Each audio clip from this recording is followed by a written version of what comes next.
Hello there, you're watching Sports Tonight Live. This is the Six Nations Rugby Show. I'm Rhodri Williams, and joining me this evening, former England coach Dick Best and Ben Coles from the rugbyblog.co.uk. Gentlemen, what a wonderful opening weekend. It had it all, Dick.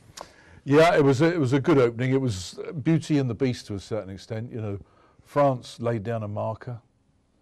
England, Scotland, you know, the less said the better. And then the piece de resistance was the Ireland Wales, where it was just fantastic display of skill from both sides. And when you're saying that about Wales, I know how much it hurts you, Dick. I don't mind. I'm a purist now. Are you changing with age? I only hate them in the mornings. By afternoon, I appreciate skill when I see it. And I always felt watching that game that Wales were going to come back at some stage because they've got the quality to do it. I mean, the back play, the quality of the back play and the amount of huge backs that they've got that can make breaks and score tries. They're making the game look very simple, and it's credit to the coaching staff. As a rugby fan and a blogger, Ben, you must have been going mad because, again, it had everything for you. You must have seen the Scotland-England game and thought, blimey, I've seen better sort of school games than this at the start, and then, you know, the tension and Scotland pretty much throwing it away, and then, you know, what happened out in France. France, as Dick said, laying down the marker. Plenty for you to write and blog about. Definitely. Such a great first weekend. I think France won against Italy without really getting out of third gear. They didn't really break that much of a sweat.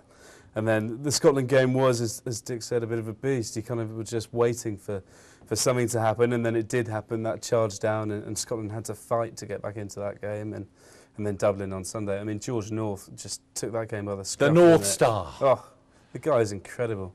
And given that he's 19 as well and what he's done already for Wales, I think he's going to be fantastic over the next decade, and he really laid down a marker. Just a wonderful picture of them there. Just picking up off what Ben said there about the French. But it's like watching Toulouse, you know, even when Toulouse have got all their stars out, they've got a magnificent side, and they just do enough to get by. And they'll never change, doesn't matter who's in charge. You've got Philippe Saint-André who's come in, you think, surely there'll be a bit more discipline, but it's the French. It's a French trait, isn't it? You know, they actually don't know what they're going to do. They don't know how well they're going to play. And look, they scored 4 tries at a canter. And you want them to have the ball all the time because they're such an attractive side to watch. And they make 4 changes. You know, nobody else has dared sort of look at their sides for fear of, you know, producing one-cap wonders or something like that. France win a game, score the most points in the championship, first game out, and make 4 changes because they've got that quality in the background. Because they can. And they want to. You know, they can't be sort of regular, can they? God forbid. No. A word on the Italians. I had actually quite a good start in Paris, and you thought, oh, hello, could this be another little upset? But wasn't to be. They weren't able to turn that pressure into the points they required. No, it's the same old story of good in the forwards and just struggling when the ball went wide. In fairness, they had 2 new centres in Scarby and Benvenuti, which doesn't help when you're playing against France in Paris for your first game kind of together. But I think it was the scrums and the lineups. They were causing France problems, and once France made the changes, once they brought in Servat and Sarzeski and Poo and Johan Maestri for his debut, I thought they just turned it around and they cantered home. There was no sweat at all. When Fofana went over, easy, job done. Ominous for everyone else. Right, let's just, can we go up to the Skype wall now, and we're going to head off to a rugby club. We've got a Hertford Rugby Club this evening. Very pleased that they've joined us because with the cold weather and everything, not many people out there training this evening, but they have access to a sports hall. And I believe I'm joined by Nick Rhodes. Hello, Nick. Hi, how you doing, guys? Are you Billy No Mates in that rugby club, or have you got a few friends with you? Just ask a question. Can you hear me, guys? Yeah, we can hear you. I was just saying, are you Billy No Mates there? Have you got some friends with you? Blocking signal. Lovely. Can I just ask the panel, how do you think the old guard of England would have fared against the Scottish game? Do you think they'd have won comfortably, or do you think they would have struggled as well? How far back do you want to go when you say old guard? As in World Cup side. That old guard. There's been a few. Yeah, I think they probably would have understood the game, understood that, you know, in recent times, no game up in Scotland has been easy for them. You know, they've lost the last sort of 2 or 3. The old guard would have been wary of that. They'd have gone up there, probably played a different sort of game. They would have had a bit more ball to play with, I think, and they might have scored some more points. They might have created some more pressure. What was disappointing was that this current crop actually couldn't get a lot of ball. The forward pack is starting to look a bit flimsy. And then it needs to be more than flimsy, or less than flimsy, I should say, against the Italians. We'll get onto that in a minute. Nick, I want to ask your opinion and the club there. I know you've got a couple of mates hiding there somewhere with you. Nick, I've got a guy, old of yours, James Story. On. Ah, right. Get him on there. Come here, James. Sit there. I want to know your opinion, first of all, on the Bradley Davis spear tackle. If that happened at Hertford Rugby Club on a Saturday afternoon, what would the reaction have been? Well, it depends if it was on our team or theirs. But no, I think it was obvious, a very dangerous tackle. And I mean, when you look at what happened in the World Cup, and I think that potentially was a yellow card, but a massive game changer. And I don't think that was fair. But on Saturday, I think that was definitely a straight red, off the ball, malicious tackle, and he should have walked for that, to be honest. Yeah. What about and then the bad luck for Stephen Ferris? Of course, he's been cleared now. He can play on the weekend, but nevertheless, it gave Wales the opportunity to have that penalty, and bosh, over it went. Bit hard done by. Sorry, I lost you on that last bit, but Was Ferris hard done by?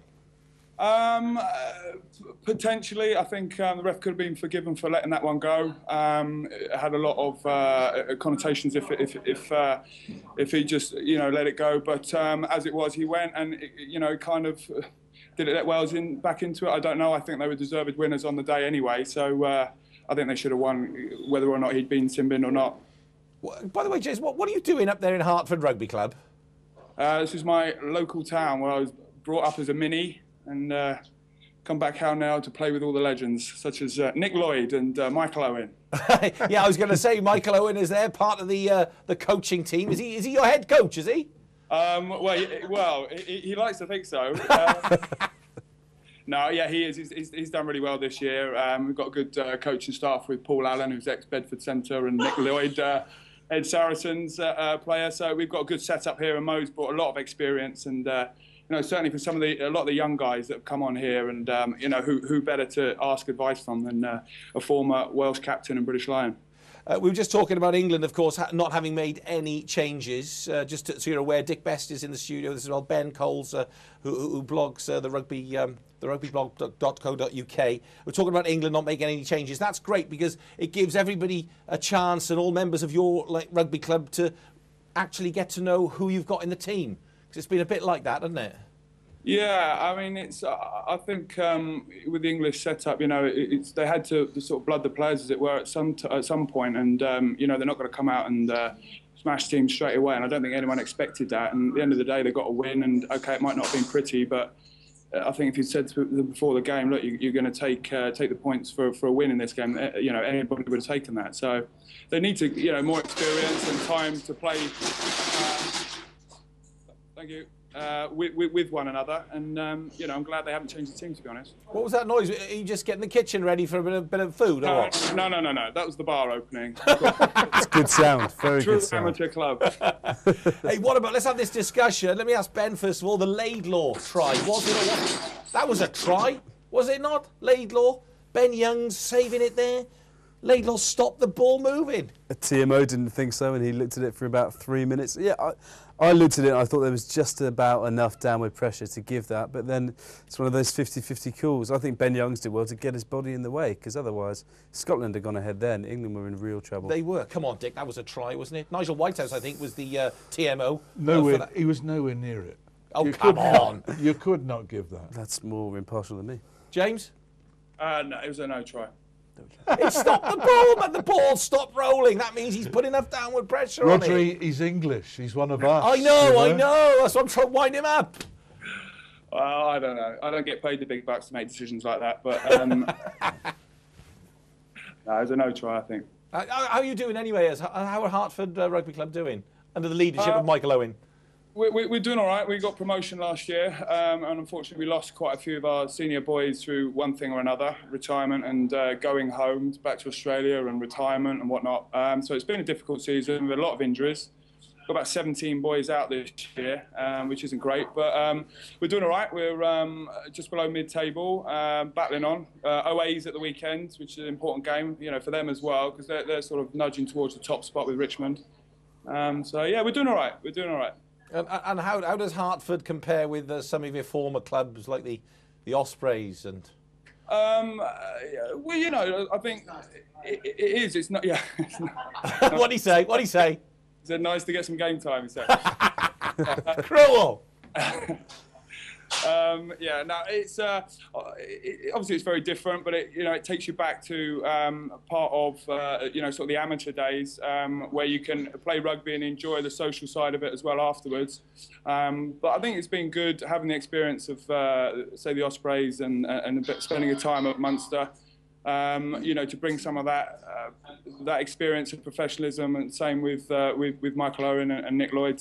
They've come from professional backgrounds and brought that to what's perceived as an amateur club, but the boys are all very serious here and certainly don't treat it as an amateur club. So it's a good club, and we're just trying to strive to be the best we can this year.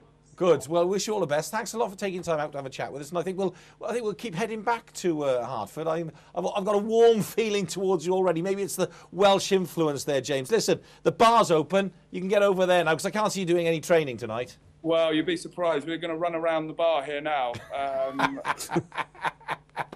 Don't be pulling any hamstrings while you're doing it. James, thank you very much. We're going to let you go now. Ben Coles and Dick Best with me here for the Six Nations show. We're back for more Six Nations chat in just a moment.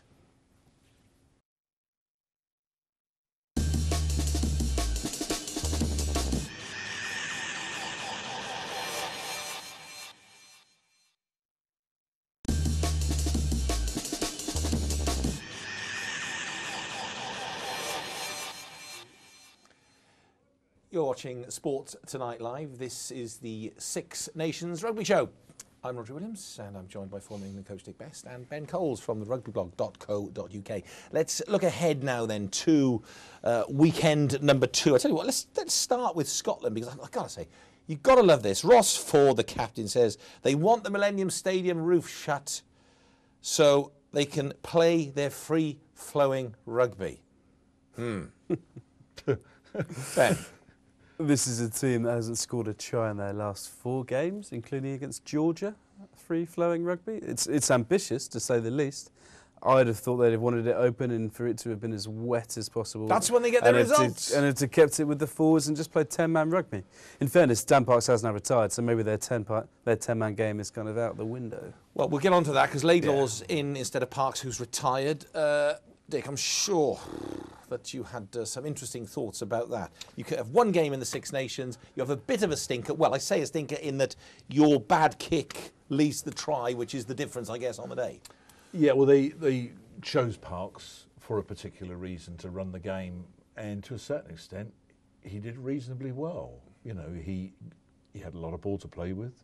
He got Scotland on the front foot. There were, I think, double figures in terms of line breaks in the game.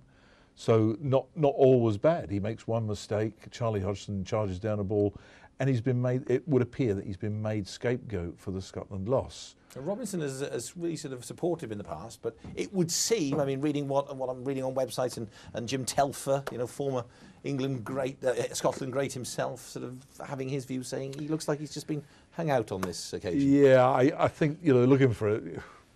Is Andy Robinson looking for a scapegoat? Well, they've made one. Clearly, he's had a chat with him in private and said, listen, I'm dropping you. Parks has probably said, why? For the charge down kick. I did everything else that was asked of me. And so he's decided to retire from international rugby. It sort of leaves a bit of a bad taste. It does. Not good at all. That's the Scotland team to face Wales. So you can see Laidlaw there at 10. I'm just looking at Denton, who had a great, actually pretty good game for Scotland, didn't he? He won't get that sort of space again. No. Everybody's wised up to him now. He is he's going to be a world-class player, and they're going to shut him down a lot earlier than England did. Cross is in for Ewan Murray there in the front row. I can't. The name that jumps out for me there is at 7 is Rennie. Yeah. Oh, Rennie! Surely that was the pass. If he just, I mean, I saw Andy Robinson's reaction afterwards. If he'd released, well, anyone who was there on his shoulder. Yeah, I think it was a 3-on-1. It was. 2 men outside him. Just kind of had the ball in it, and he looked to see where the support was. And to be fair, by the time he looked back, Ben Foden had thought, I'm going to have to take this guy out, and I'm going to have to take him out now. And he'd rushed up and he'd made the tackle. So a really poor decision by Rennie. He should have just made the pass. He shouldn't have waited so long. One thing I would say about Laidlaw at 10 is that with Dan Parks, I get dropping him from the 22. That makes sense. But I'd have kept him around the squad, because Laidlaw's actually a 9, not a 10. And their other fly halves are uncapped with no experience. Keep him there. Keep his knowledge there. Let's head to the Skype wall and join our Welsh fan, Scott Mackay. I know it sounds ridiculous to have a name like that and be a Welsh fan, but I love it. Scott, how are you? Good, mate, you? Tidy. Right. What about the Welsh changes then? We got Lydiat back, which is very good news. We've got Gethin Jenkins back, so all good. Ryan Jones goes into the second row. Surely it's another fantastic win for Wales as they play Champagne Rugby at the Millennium Stadium. You'd hope so, wouldn't you? It's going to be a difficult game. I saw Alan Jones on Twitter as well, saying he's hoping to get off the bench. He's hoping to get off the bench, I think Alan Jones is. So I think we've got players coming back in important positions. Looking good, I think. Do you think? Can you remember it being this good? The feeling about Wales in a Six Nations. I mean, 2005 came as a surprise. Even 2008, I guess, came as a bit of a surprise. It was Warren Gatland's first season in charge. But actually, this is the first time I can remember us feeling this good so early in the tournament. I think, to be honest, just the fitness has finally caught up, you know? I mean, for years and years, since we went professional, all the Northern Hemisphere teams, we've been chasing, Australia, South Africa, New Zealand. They just had more than everybody. But, like, before the World Cup, they went to that the training thing, wherever it was, Poland, wherever it was, the freestyle. But even before that, everybody's looking much bigger. They're all taking it seriously. Like, you see all the boys on the internet, like, they're all eating good food, they don't drink. And it's good to see they're taking it seriously. And when you see it, the proof's in the pudding. We've got the players coming through now. Now, the one issue that bothers me, I'll bring Dick in on this one, is the kicker. I think all the great sides have an established kicker. I mean, you go back to New Zealand, the Grant Fox era, even now Dan Carter, England with Johnny Wilkinson. We are faffing around. We got a bit of Halfpenny, we got a bit of Priestland. Who's going to do the kicking? I'd like to see Priestland giving it. I think he showed in the World Cup. He's just said now that Halfpenny can have it all on this weekend. Dick Best, what do you think? I think it's nice to have the options Is it right though at this level? It's nice to have somebody in the background, but for goodness sake, make the decision. Look, Priestland was the man who could kick and kicked during the World Cup and was fantastic. But kicking is such a fickle thing. One week you're brilliant, next week you're just slightly off colour. Especially if you're coming back from injury and you've had a knock, you might be favouring the kicking leg or the non-kicking leg. So there's a lot of things to consider and whether the head is right for it. And you're lucky, you've got people like Hook who can kick long distance. You've got the fullback who is an outstanding player who can also kick for long distances. And you've got Priestland. So don't knock it. You've got more than your fair share. If you don't want them, we'll have them. No, don't worry, we'll have them. And the good news is, well, Scott, and I'll bring Ben in here, is of course Sam Warburton is fit, and we know how influential he is now. I mean, even Superman wears Sam Warburton pyjamas to bed. I mean, that's the influence he has, Ben. Huge influence. And when he went off at half-time last week, you did wonder whether Wales were going to go downhill from there. In fact, looking at that pack, we talked about the injuries last week, but you're nearly back at full strength. You've got Gethin Jenkins back, Lydiat back. That's the first choice Wales back row. It's just in the second row. Ryan Jones at number 4. Is he really an international second row? I don't think so. Yeah, but he's all right. He'll do it. He'll do fine there. So that's our lineup, and it's looking very good indeed. It's great to see Cuthbert there. Another youngster, strong. a ginormous frame of a man, and he'll just improve with confidence. And I've got to say, George North. I mean, he is our superstar. He's just Welsh Loma, isn't he? The guy's class. There was one moment against Thailand where we're seeing the picture now. Yeah, the little the offload which leads to the last try. That's it. But before that, he just squared up to the guy, and the guy, I can't remember who it was he hit. I think it was Fraser. Was it Fraser McFadden? Is that his name? And the guy who came in for O'Driscoll, and they were saying, "Is he going to be good enough?" And George North just trucked him, and then like 2 seconds later, cheeky little offload. Yeah, he looked really, really good. Yeah, how old is he? 18. I think he's getting old now. 19. Past it. Past it. Brilliant. Slightly younger than you, Scott. I think. Yeah, this is I'm a bit past my prime now. But yeah, I mean, it's just. I mean, rugby's just gone mad, isn't it? The last couple of years. I mean, I'm 26. When I was younger, I was an average size for kind of the second row when I was growing up. You know, like professional second rows were like 6'3". Backs were all kind of 5'10", you know. And now you look at Wales always used to have small backs. And now you look at the guys we got in the middle. You got like Jonathan Davis, who's like 6'1", 6'2", Jamie Roberts is 6'3", 6'4", and like 18.5 stone. All the teams are like that, you know. It's just gone crazy. But like players like George North, can you do that for more than 10 years without seriously hurting yourself, you know? Listen, hey, Scott, you're absolutely right. But that's what comes when you go to Poland and you stick them in a deep freeze. Yeah, they come out a lot bigger. It's fantastic. Scott Mackay, thank you very much for joining us, our Welsh fan there. So it's an easy win for Wales at the Millennium Stadium. Fantastic. We'll move on to the next game. To England then. No changes, Dick, for England. They go to Italy. No Stadio Flaminio anymore. It's the Stadio Olimpico. Well, there's obviously more people watching it because that seats about 90,000 people, I believe. So it's, and they will probably fill it because a lot of people will go out there. It's Valentine's weekend. Is it? Goodness me. Apparently. So your wife keeps telling me. So she does. Yeah.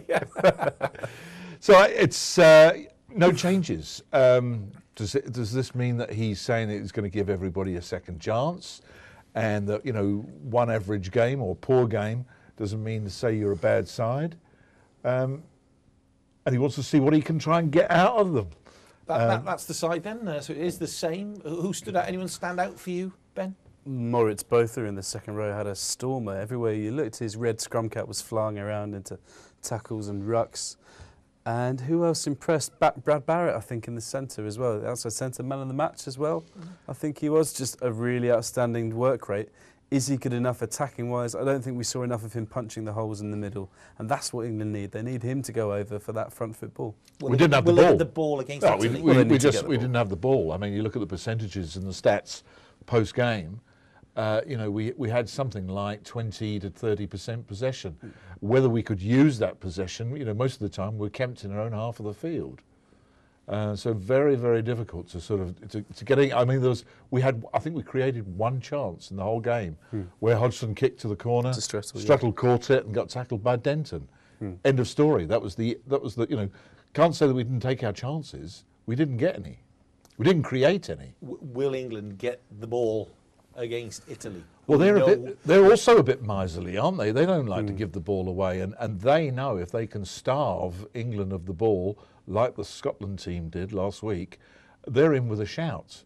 And they're an evolving side, Italy. It's quite exciting. They brought back Canali, who's a better attacking player. Bergamasco ends up on the bench. Yeah, we've got to have one of those in there somewhere, a Bergamasco. And Bortolami's come back into the second row. So, you know, and he's a good player, a former Italian captain. So they've strengthened the side. And those guys are, you know, they're quite smart. Parisi, Bortolami, Castro Giovanni, they all know about English teams, having sort of played against them all the time in the Premiership. So, you know, they won't be terribly frightened about this current crop of England players. And they know they've beaten almost everybody else now at home in Italy. And this is the big scalp that they'll be looking for, and they reckon they're in with a chance. Well, Wales have fallen there, Scotland have fallen there, France have. Is it England's turn? I don't know. We'll just have to wait and see. Ben, let's look at the big game in Paris. Ireland go there, of course. O'Connell, I read, I don't think he's ever won in Paris. You know, it's a tough fixture there. Keith Earls comes back in. It's good news about his family and his young daughter being better. So that's good news for him on a personal level. It is a good side, and they played well against Wales. They did. They played well, but I don't think it's a good enough side to go over to France and cause an upset. I look at that centre pairing and I still just don't think it's good enough. I look at Darcy and I don't see the attacking edge. Having Keith Earls back is good, because Ireland had Fergus McFadden in there last week and he struggled a bit under the pressure from Jamie Roberts and from Jonathan Davies. Good back row for Ireland, and they will need to work really hard against that France back row because Harry Nordique's back. Well, yeah, we're just going to say, talking about back rows, you know, that's not a bad one. That one, a Douce-Tois. Hello, Harry Nordique. in he comes with Picamoles at number 8. Well, that's a World Cup final back row, isn't it, basically? And you're talking about 3 world-class players there, without doubt. You know, they'd get into any other side in the Premiership. Sorry, in the Six Nations. Morgan Parra's come back in. Yashvili a bit injured. The partnership with Tron Duke, that's worked before. That was the partnership with the Grand Slam. Yeah, 2 years ago, won a Grand Slam. And also, talk about a great replacement. You lose Yashvili and you get Morgan Parra as your scrum half. That's hardly a bad situation. What I would say is that bringing in Jean-Baptiste Pou and Maestri, that shows, and Harry Nordique as well, that shows that Santonder's looked to where they struggled. He's seen the scrum and he's seen the line out and he's thought, let's change it and let's try something else. Because France played better when they came on last week, so that's good practical coaching from him. He's strengthened a weakness. Interesting looking at that centre partnership as well. Fofana, he got his try in that opening game for him. Rhodri, that, you know, as a centre partnership, extremely strong against the likes of what Ben mentioned there. You know, when you look at Darcy and Earls. Is that a weakness? Well, all four of those backs scored, didn't they? You know, both wings, both centres scored. A clear indication of how France score their tries. They get on the front foot and they make it look incredibly easy. But you've got to say that Malzer's try was probably the try of the first round of the Six Nations. I mean, it was just absolutely sensational. Well, hang on a minute. What about Jonathan Davis's running after? Not bad. That was okay. That was all right. He wasn't carrying the 3 players over the line, when he, you know, but he could have. After beating another 4. You know, I just thought Malzer was exceptional, and it's a very strong Clermont Auvergne-based backline, and it's very powerful. You know, they're not small either. Malzer, Rhodri, you know, they're big guys. And it's all building up for that game at the Millennium Wales on the 17th. Well, we did talk. We touched about it. We touched on it, didn't we? Right at the start, saying 17th of March. It'll be, of course, it'll be a big day at Twickenham because it's St Patrick's Day, and you know, it's England Ireland. But it does look at the moment with Wales with all their home games against the blue teams.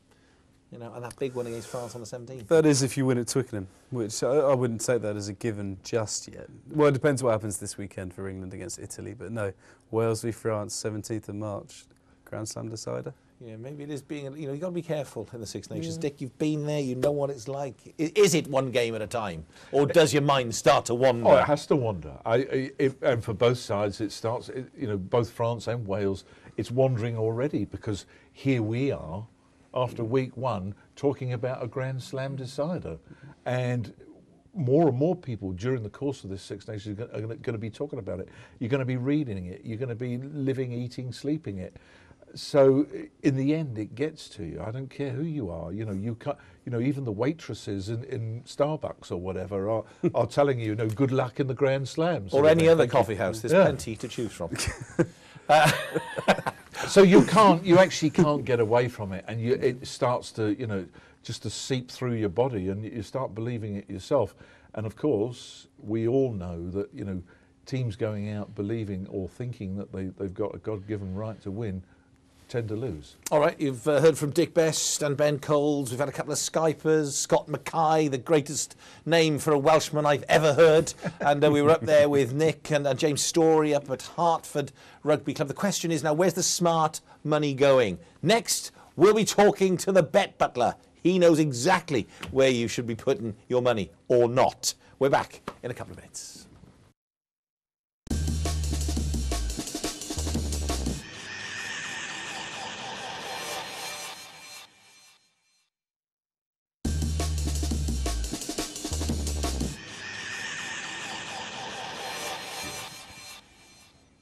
Italian for this weekend. You're watching Sports Tonight Live. This is the Six Nations Rugby Show. I'm Rhodri Williams, and joined by former England coach Dick Best and Ben Coles from the rugbyblog.co.uk. And also joined now by the one and only Bet Butler, because we've heard from everybody, we need to know where the smart money is going. Nigel Seeley, who is, of course, the Bet Butler. Butler, how's it going? I'm all right. What are you, mate? Sound like you're on the buses there. Hey, Jakey. Right, okay. Let's get it. First of all, let's get your feeling about the Six Nations betting. Are you enjoying it as a Bet Butler? I didn't enjoy the England game. I must admit that. I enjoyed the Wales-Ireland game. I thought it was a fantastic game. I didn't enjoy the England game. I backed no try scorer in the game with one try, and I backed no try scorer in the World Cup game as well. And the last minute try went in, which cost me a fortune as well. So I was being greedy. I was going for a lot of 14-1 no try scorer, thinking the points, thinking there was going to be low scoring points and trying to get the big value. But I was going a bit too greedy, really. I mean, as far as the betting is concerned, I mean, basically, at the start of the tournament, everybody wanted to be on France. France were obviously the huge money, and people were tipping them up in all the Racing Post and all the big betting publications. And there was also a bit of money for Ireland. And the two teams that were totally friendless were Wales and England. Obviously, the two minnows as well, the two rags in the competition, Scotland and Italy. But England and Wales were friendless. But since the weekend, everybody wants to be on Wales. There's been a huge bet on Wales. There's been money coming at 15-8 immediately after the game, 7-4, and now we're into 13-8 Wales to win the competition. So, as we stand now, we've got money for France. The bookmakers have laid Wales. They've laid Ireland. So already they're seeing money for everybody. What's happening, even in 1 week, it's become a competition that, realistically, anyone in the top four, even Ireland I still think they're going to play a major part in this competition, and it's money around for everybody. So at the moment, it's quite a good week. It's quite a good competition for the bookmakers, because it's very unusual that you see money for all those different teams at this stage of the competition. Dick wants Nigel, that 100-1 on Scotland, is that for them to score a try? well, I mean, you've got to. We've still represented north of the border as well, so we've got to get the patriotic money from them as well as the English. So, to be honest with you, I mean, if you're looking at those, you making a point about Scotland there. Realistically, we should be bigger than 5-1 England. Really, to be fair as well, I don't think they're going to win it. So, and it's amazing really that you go into these competitions, and every time all the major bookmakers look at your Six Nations book, and England are your biggest losers. Yeah. And this time around, they're your biggest winners. Okay, so what the general public think of them. Nigel, where's the value there then? In the Six Nations outright, where's the value for you? Do you know what? I don't think there is much value at all, Roddy. I just think it's very, very difficult. I mean, the French look obviously very powerful. They look like they can score points. They look like at home they're probably unbeatable against most of the times. But I still think the Ireland will give them a massive test at the weekend, which we'll come on to a bit later. But I mean, I cannot pinpoint one team and say they represent fantastic value. I think Wales look very good, but they rode their luck a bit at the weekend. And one silly lack of concentration probably gave them the game. But I still think at this stage, I know the Irish, look on paper, they've got some tough fixtures, but I still think if I was going to have a splitting of a bet, I think the Irish could still play a major part. And I wouldn't be surprised to see them win at the weekend, and I can see their odds going from 11-1 into 4-1. So if I was going to have a bet now, I would probably say Ireland at 11-1 is a little bit of value, because as a bookmaker, I think this is like, this Six Nations reminds me of football manager markets. You always get a favourite and just lay the favourite, because anything can happen. And I think there's going to be some very tight encounters. And I still think any one of the top four can win this. So I think as a bookmaker, you're happy to take on the front two. All right, let's look at the individual match odds. Italy-England first then. Italy 7-2, the draw 20-1. England 9-2 on. Yeah, I mean, well, would you back England 2-9 against anyone away from home at this present time? The answer to that question is no. But there will be people who will be. There'll be people who look at historic form over the last 4 or 5 things. Oh, we can beat Italy. But the only thing I would make a case for is I think that the move from the venue will suit them. I think the Italians, in the tight capacity from the previous encounters, the smaller crowd, I think that more intimidating atmosphere. I think that would help suit the Italians in this game. So I think the change of venue may suit England slightly more than the Italians. But could you make a case for them at 2-9? The answer to that question is no. On the handicap, I mean, that's a different matter. They're 8-point favourites. I'm absolutely certain that all the big punters will come out and back England -8 for this game. I have no doubt about that. But if you look at the records, the last 2 years have gone there. They won by 4 and only 5 points. So it's not a bad bet to take on. And I just think that I have no doubt that the patriotic support will come from England, because it's very much like the England football team.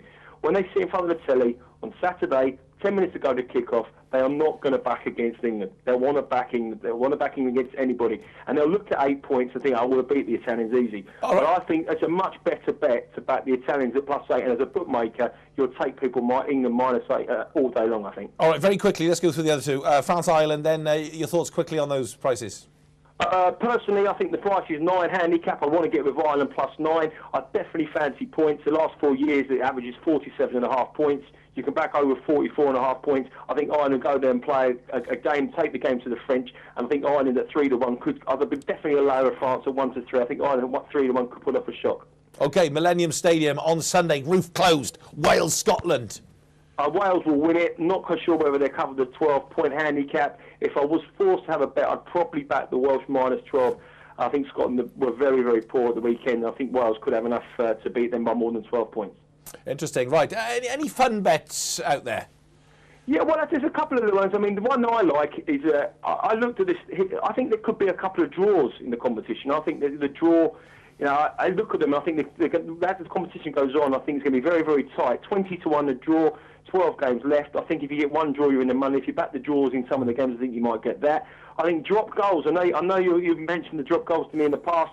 I know you're looking at buying the drop goals in the competition at 7 3/4. I can't see that in a million years, Rhodri. It looks like a proper low-risk spread buy. Where you look at it, I think the first thing you look at as a spread punt is, what's my downside? You think, it's a very minimal downside. But when there's one drop goal with 3 games to go, you start worrying about there's quite a big downside then.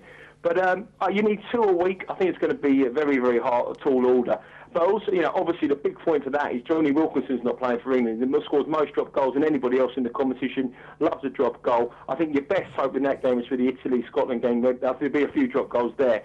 But I think that looks like a typical spread betting bet where you look at it and you think, I tell you what, I'll have it. What's the downside? 5, I could do 2.5 points. Yeah, so what? But I don't think you look at your upside. I don't think you think of 10. You need 3 a week for 10. It's not going to happen. Nigel Seeley, the Bet Butler. Great talking to you as always. Take care, mate. Take care. Good luck. Hope the bets go well for you. Drop goals. See, that's interesting. It is. I can't help looking at that because, you know, games are tight in the Six Nations and more drop goals, Dave. Look, you understand betting. As far as I was concerned, he was talking in a foreign language. Agreed. I'm glad it wasn't just me. Yeah, no, but if we look at the 7 3/4 for the whole tournament. No, I mean, it's interesting to hear how a bookmaker looks at the games and that. And of course, without Johnny Wilkinson there, the whole drop goal thing sort of goes out of the window. And especially with no Ronan O'Gara starting, it limits it. But with close games, we've seen so often how the drop goal, it just gives you that. Yeah, I agree. I mean, when are you going to get drop goals? Italy v Scotland, you're not going to get drop goals in the big games, in the France kind of. You're going to see tries in those games. Any game involving France, unless it gets really tight, because I can't see France getting tight in a game with anyone, or maybe even Wales. 20-1 for a draw. I like that one. Italy, Scotland, 20-1 for a draw. Done. Are you on that one? Seems like an easy bet. Why not? Yeah, that's not a bad bet. What's the draw for Italy, England? Italy, England, the draw 20-1. That's not a bad bet either. Right, there you go. Fancy that. Okay, let's get your thoughts then. Predictions for all the matches. We'll start there. We'll go in that order. Italy, England. Dig best. Draw. I'm on that. Hey, get on it. Ben. It's taking it seriously. England by less than 7, as they have done the last 2 times. Yeah. Okay. France, Ireland at the Stade de France, a magnificent venue. Will Ireland bounce back, Dick? No, I don't think they will. I think it'll be France by 12. Really? Yes. Okay. Interesting. That would be damaging for Declan Kidney and his Irish team. It would be. I quite like the odds of 3-1 on Ireland to win, but I don't see it happening. France by 10. All right, and the Millennium Stadium, as I said, with the roof closed, that's been the request. So it'll be a little bit chilly there, but it'll be wonderful. But will it be a wonderful victory for Wales, or will Scotland finally get the performance that Andy Robinson has so been waiting for? I think they will bounce back, Scotland, and I think they might surprise everybody. So I'm going to go Scottish. Very quickly, man. Wales, but it could be a lot tighter than people are expecting. All right, well, for me, I'll give you my thoughts. I say it'll be Italy will pip England. It'll be a disaster. France will beat Ireland and Wales will mash Scotland. It's as simple as that. Yes, I am known as the one-eyed punter. Dick Best, lovely to see you, Ben Coles, as always. That's it from us. We'll be back very soon with another Six Nations Rugby show. Enjoy weekend number 2.